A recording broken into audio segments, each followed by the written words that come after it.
This is Lisa from Mobile Tech Review, and this is the Motorola FlipOut Android smartphone available now on AT&T. This is one of the most affordable Android smartphones it released. It's $79.99 with a 2-year contract, and it has a very interesting design. As you can see here, it's a square phone, and it's an awful lot like the Motorola Charm on T-Mobile when it's opened up. Here you've got a QVGA display and a pretty decent QWERTY keyboard down here. When you close it, it reminds us of that Nokia Square phone that used to be on Verizon.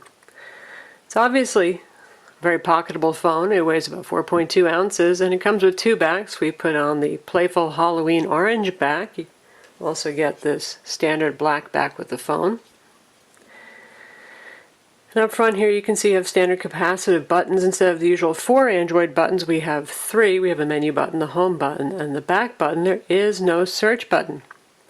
This phone, as you might expect, runs Motoblur software, which is a whole lot of social networking software on top of Android. It gives us Twitter updates, Facebook, MySpace support, all sorts of other things.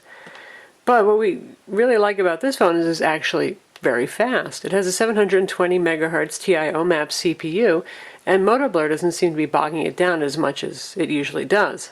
We've got wireless controls on the screen here. There's a variety of widgets that you can put on and remove if you don't have a use for them. You have shortcuts to the dialer here, standard on-screen dialer, and you've got your contacts right here.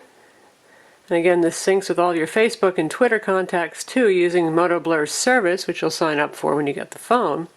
So you may have some contacts in here you normally wouldn't put on your phone. Say you've got 1,000 Facebook friends, for example. They will all get sucked down unless you tell it not to do that. The Motorola FlipOut does have an on-screen QWERTY keyboard here if you don't feel like opening up the keyboard for short bouts of text entry. It also has an accelerometer, and you can disable that because given the nature of the phone and how you are flipping it out, it could be annoying to have the accelerometer actuate. It has a proximity sensor and an ambient light sensor as well. It's the full application palette right here.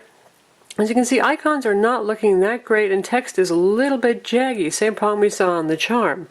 I don't think it's just a result of the QVGA display, because Sony Ericsson's X10 Mini Pro and X10 Mini were QVGA, and the fonts didn't look quite so jaggy. Not sure what's going on there. Unfortunately, it does detract from the phone. Otherwise, you've got the full Android experience on here. You've got the Android Market, the usual excellent WebKit web browser, Gmail.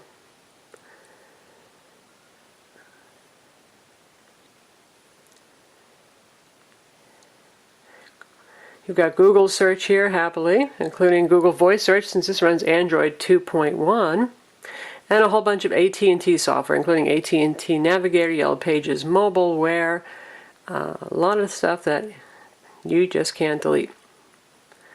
If you open up the phone here and take a look at the QWERTY keyboard, you can see it's a full QWERTY with a dedicated number. It's a very nice keyboard. There's texture here so your fingers don't slip around a whole lot. And there's a funny little D-pad here in the left corner. Motorola is always playing around with D-pads. And this one actually is a little bit annoying when you're typing. I find that it takes focus away from the field that you're trying to enter text in and jumps the cursor around. Look at the side of the phone here. You have volume controls right here. When you speak on the phone, besides the fact it feels more natural to have the phone open, you will want to have it open because the keyboard holds the microphone right here. On this side you have your standard micro USB port, and on the top the 3.5mm stereo jack and the power wake button. On the back, you've got the 3 megapixel fixed focus camera with self-portrait mirror. There is no flash. There is a micro SD card slot, and this comes with a 2 gig card that slot is underneath the battery cover, but you don't need to remove the battery to access it. It has an 1130 milliamp battery, and we're still testing the phone, so check out our full review to see what the battery life is like on this little guy. Since this is an AT&T phone, you can't install non-market apps. You can download apps from the Android Marketplace just fine, but you won't be able to install applications from other sources. I'll take a quick look at the phone here. This has HSDPA 3.6 3G, which is the slowest version of HSDPA that's available on AT&T's network. We've got the standard WebKit web browser here. I'll show you that so you can see what it looks like in QVGA resolution. It does have pinch zooming. Fonts are not very readable until you zoom in. And they're not the sharpest even when you do zoom in. Standard Google apps are on board, including Google Navigation, Google Voice Command, and Voice Dialer, Voice Search, and Quick Office is included for your Office viewer. There's an IM application as well here, and that supports AIM, Windows Live Messenger, and Yahoo. We'll check out the YouTube player over AT&T's 3G network.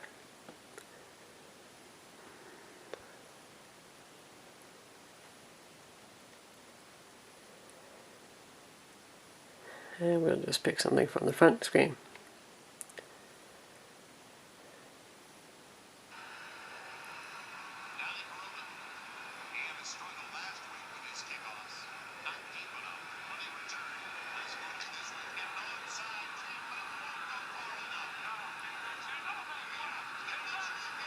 And there is no option to switch to high quality in this YouTube player, which is interesting.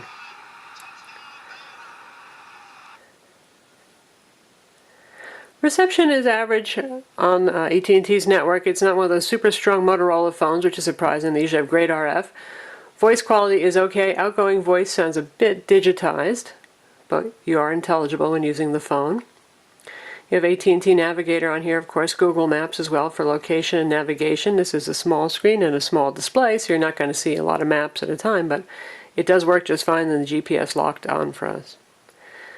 So that's the Motorola FlipOut on AT&T. Visit Mobile Tech Review to read our full review.